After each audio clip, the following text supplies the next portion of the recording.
بچوں پر ظلم مت کیجیے. معصوم بچوں پر یہ زیادتی ہے، بہت بڑی زیادتی.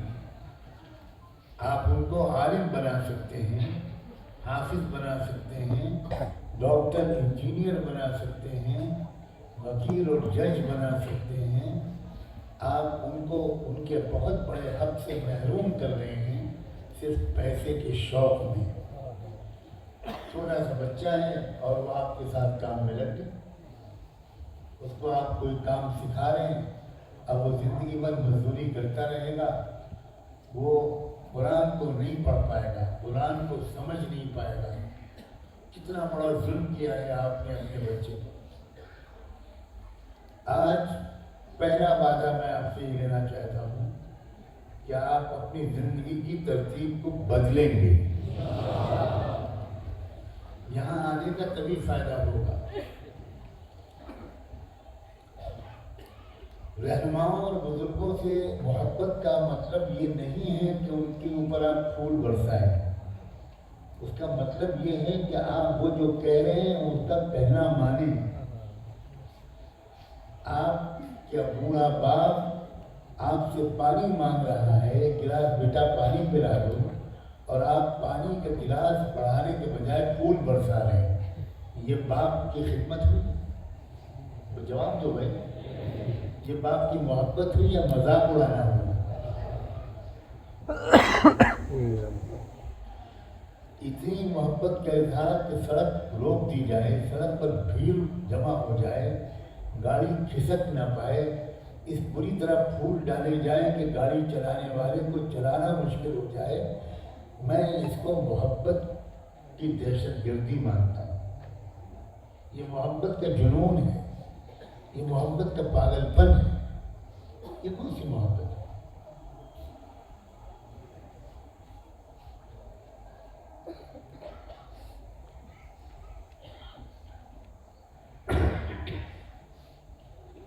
اپنے بچوں اور بچیوں کی صحیح تربیت کرنا. مجھے اس سلسلے میں بھی بہت کچھ سننے کو دیکھنے کو ملا ہے کہ یہاں کے ماں باپ اپنے بچوں اور بچیوں کی تربیت سے بہت غافل ہیں.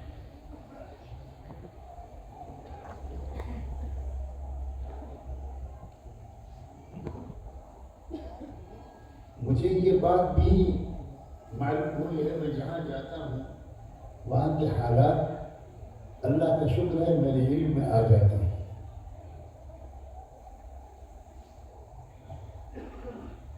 مجھے معلوم ہوا ہے کہ یہاں کی لڑکیاں اپنی شادی کے بعد اپنے سسرال والوں کی ساس سسر کی خدمت نہیں کرنا چاہتی. بتائیے یہ بات صحیح ہے کہ غلط؟ کون کہہ رہا ہے غلط؟ یہ تو کوئی چھوٹا بچہ بولا. شاباش، تم سسر بھی بن گئے، تمہاری بیوی ساس بھی بن گئی. الحمدللہ. ہو سکتا ہے تم دادا نانا بھی بن چکے ہو. میرے لیے دعا کرنا دادا جان. یہ ہے لدھیانہ کی تیزی کہ بچہ بولا نہیں جس کی ابھی ختنہ بھی نہیں ہوئی. شادی تو شادی. دکھتی رنگ پر ہاتھ رکھا میں نے، اس لیے بچہ بولا. میرے ابا پر بات آ رہی ہے، میری اماں پر بات آ رہی ہے تو میں بولوں پہلے. ذرا بڈھے بڈھے بولے، ان کی بہویں ان کی خدمت کر رہی ہیں. آپ ڈرنا مت، گھر بجا کے کھانا مل جائے گا. کیا حالات ہیں یہاں بہوؤں کی. یہاں میری بیٹیاں بھی بیٹھی ہیں، میری بہنیں بھی بیٹھی ہیں. دیکھو، پورے مسلمان بنو. یہ ادھورے مسلمان بننا اسلام کو بدنام کرنے کا سبب بنتا ہے. یہ اپنا تو گناہ ہے ہی، یہ دوسروں کی نظر میں اسلام کو بہت ذلیل کر رہا ہے. مجھے یہ یقینی طور پر بتایا گیا ہے، اور یہ میرا پہلے سے بھی اندازہ تھا. میں جانتا ہوں کچھ مختلف صوبوں کے مزاج کو، وہاں کی بچیوں کی آزادی پسند مزاج ایک گھر میں خوشیوں کا ماحول چاہتے ہو کہ تمہارے گھروں میں خوشیوں کا ماحول رہے؟ تم لوگ یہ چاہتے ہو کہ گھر میں خوشیوں کا ماحول رہے یا لڑائی جھگڑے کا ماحول رہے؟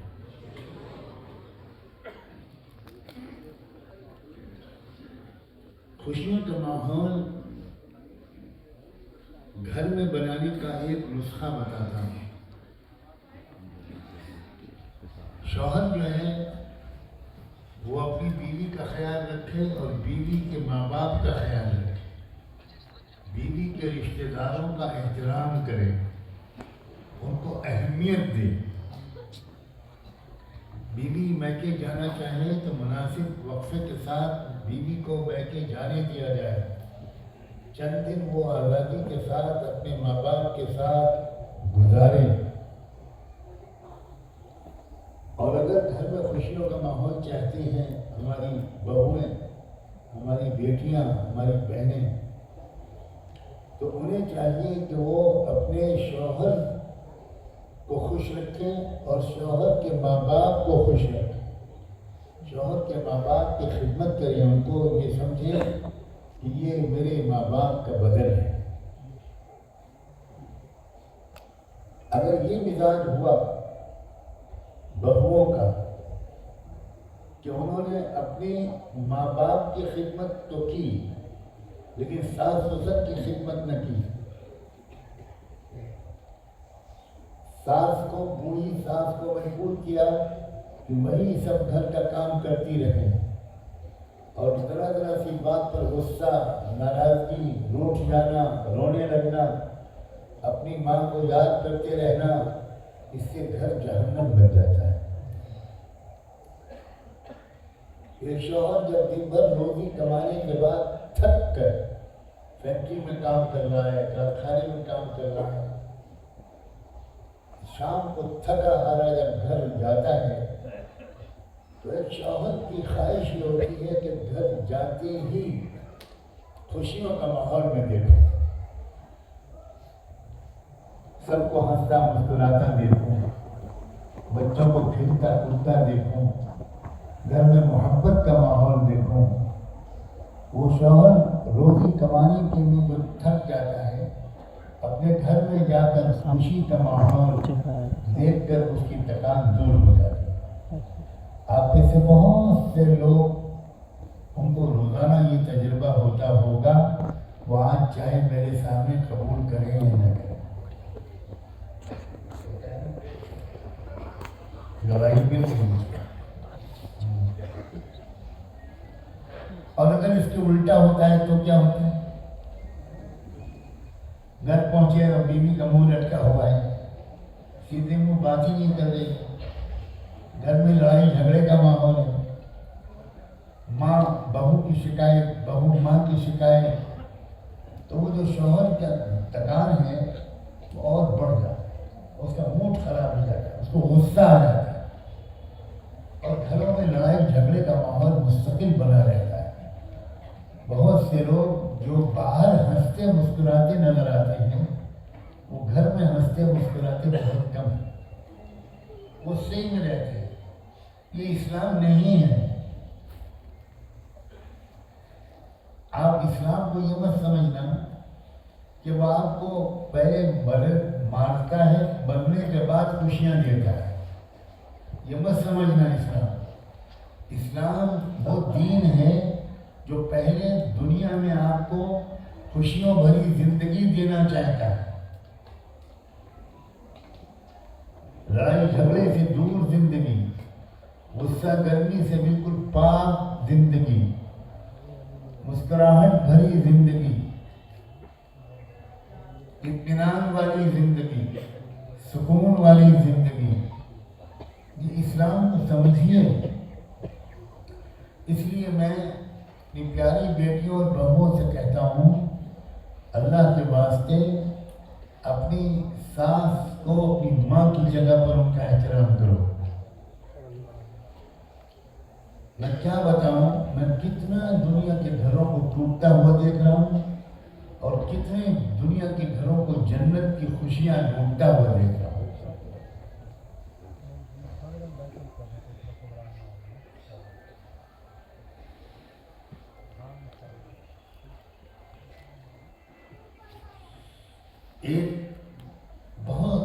اسے بہت خوشحال مالدار گھرانے میں شادی ہوئی.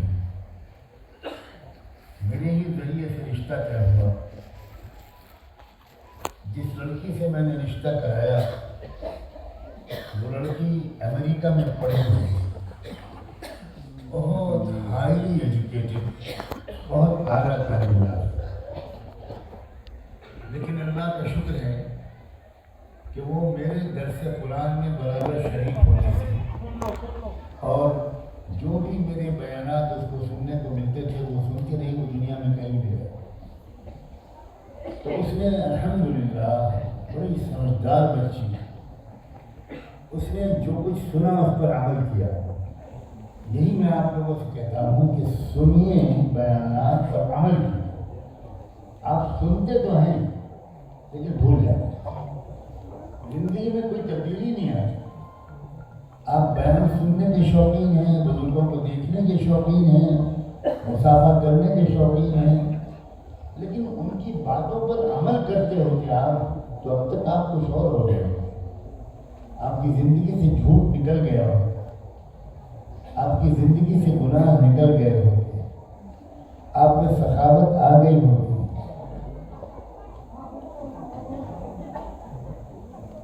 اس لڑکی کا نکاح ہوا، رخصت ہو کر سسرال گئی.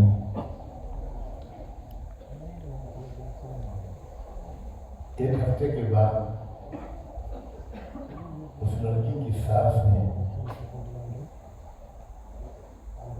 جو بڑھاپے میں قرآن حفظ کر رہی تھی، کیا سمجھے، 60 سال کی عمر تھی اور وہ قرآن حفظ کر رہی تھی، اتنی دیندار عورت تھی. انہوں نے بہو کو بلایا کہ بیٹی اب تک میں ادھر